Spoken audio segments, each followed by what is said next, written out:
জাবি ছাত্রদল নেতা হাবিবুর রহমান কবিরের ৩৯তম মৃত্যুবার্ষিকী পালিত।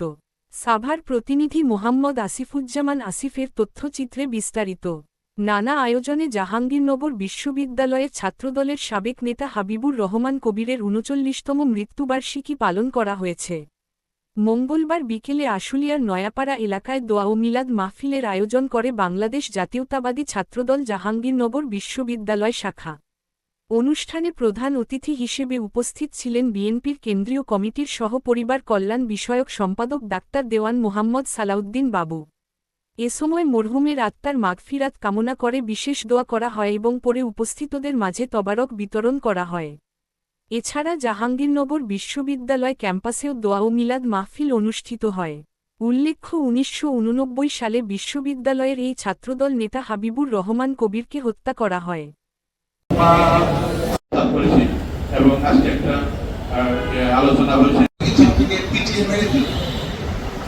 আমরা কিন্তু অনেক বড় সংগঠনকে দেখেছি জোর করে ক্ষমতা থাকার একটা প্রবণতা। ওই সময় কিন্তু জানতেন যে কোনোভাবে এই হামলা